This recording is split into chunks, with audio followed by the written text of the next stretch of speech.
I want to make it very clear to my Christian brothers and sisters. The purpose of my presentation on Bible and science is not to hurt any Christian's feeling. If while presenting, if I hurt your feelings, I do apologize in advance. The purpose is only to point out that a God's revelation cannot contain scientific errors. As Jesus Christ, peace be upon him, said, search ye the truth, and the truth shall free you.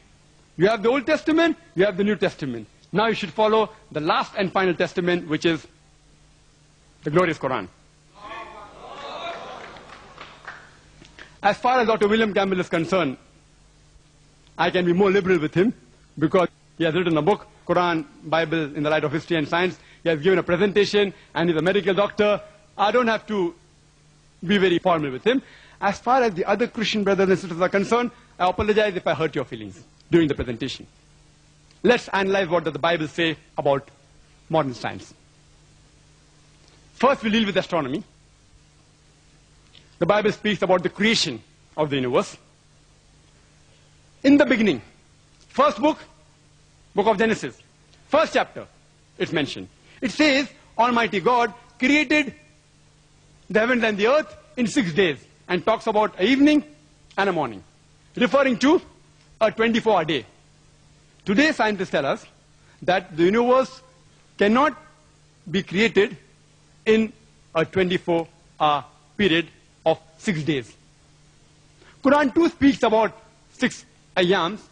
The Arabic word singular is yom, plural is ayyam. It can either mean a day of 24 hours or it is a very long period, an eon, an epoch. Scientists say we have no objection in agreeing that the universe, it could have been created in 6 very long periods. Point number 2. Bible says in Genesis chapter number 1, verse 3 and 5. Light was created on first day. Genesis chapter 1, verse 14 to 19. The cause of light, stars, and the sun, etc., was created on 4th day. How can the cause of light be created on the 4th day later than the light which came into existence on the first day? It's unscientific. Further, the Bible says, Genesis chapter 1, verse 9 to 13, earth was created on the 3rd day. How can you have a night and day without the earth? The day depends upon the rotation of the earth. Without the earth created, how can you have a night and day? Point number 4. Genesis chapter number 1, verse 9 to 13 says, earth was created on 3rd day. Genesis chapter 1, verse 14 to 19 says, the sun and the moon was created on the 4th day. Today, science tells us that earth is part of the parent body, the sun. It cannot come into existence before the sun. It's unscientific. Point number 5. The Bible says in Genesis chapter number 1, verse number 11 to 13, the vegetation, the herbs, the shrubs, the trees, they were created on the 3rd day. And the sun, Genesis chapter number 1, verse 14 to 19, was created on the 4th day. How can the vegetation come into existence without sunlight? And how can they survive without sunlight? Point number 6. Point number 6. That the Bible says in Genesis chapter 1, verse number 16, that God created 2 lights. The greater light, the sun, to rule the day, and the lesser light, the moon, to rule the night. The actual translation, if you go to the Hebrew text, it is lamps. Lamps, having light of its own. And that you'll come to know better if you read both the verses, Genesis chapter 1, verse 16 as well as 17. Verse number 17 says, and Almighty God placed them in the firmament to give light to the earth. To give light to the earth, indicating that sun and the moon has its own light, which is in contradiction with established scientific knowledge that we have. There are certain people who try and reconciliate and say that the 6 days mentioned in the Bible, it actually refers to epochs like the Quran, long period, not 624 days. It's illogical. You read the Bible, evening, morning, it clearly states 24 hours, it indicates. But even if I use a concordance approach, no problem. I agree with your illogical argument, yet they will only be able to solve the first scientific error of 6 days creation, and second, that first day light and 3rd day earth. The remaining 4, yet they cannot solve. Some further say that if it's a 24 period, why can't the vegetables survive for 124 days without sunlight? I say, fine.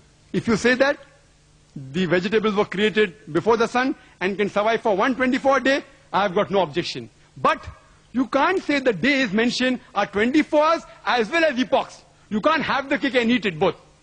If you say it is a long period, you solve point number 1 and 3. The remaining 4 are yet there. If you say the days are 24 days, you solve only point number 5. The remaining 5 are yet there. It becomes unscientific. I leave it to Dr. William Campbell, whether he wants to say it is long period and say that there are only 4 scientific errors, or say it is a 24 days and say there are only 5 scientific errors in the creation of the universe.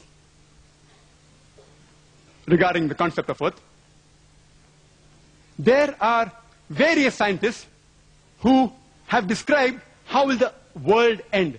Hypothesis. Some may be right, some may be wrong. But either the world will perish or the world will live forever. Both cannot take place simultaneously. It's unscientific. But this is exactly what the Bible says. It's mentioned in the Bible. In the book of Hebrews, chapter number 1, verse number 10 and 11. And the book of Psalms, chapter number 102, verse number 25 and 26, that Almighty God created the heavens and the earth, and they will perish. Exactly opposite is mentioned in the book of Ecclesiastes, chapter number 1, verse number 4, and the book of Psalms, chapter number 78, verse number 69, that the earth will abide forever. I leave it to Dr. William Campbell to choose which of the 2 verses are unscientific. The first pair or the second pair. One has to be unscientific. Both cannot take place. The world cannot abide forever as well as perish. It's unscientific. Regarding the heavens, the Bible says in Job chapter 26 verse 11 that the pillars of the heaven will tremble. Quran says in Surah Luqman chapter 31 verse number 10 that the heavens are without any pillars. Don't you see it? Don't you see the heavens are without any pillars? Bible says heaven has got pillars. Not only do the heavens have got pillars, Bible says in the first book of Samuel, chapter number 2, verse number 8, as well as the book of Job, chapter number 9, verse number 6, and the book of Psalms, chapter number 75, verse number 3, that even the earth have got pillars. In the field of diet and nutrition, let's analyze what does the Bible say.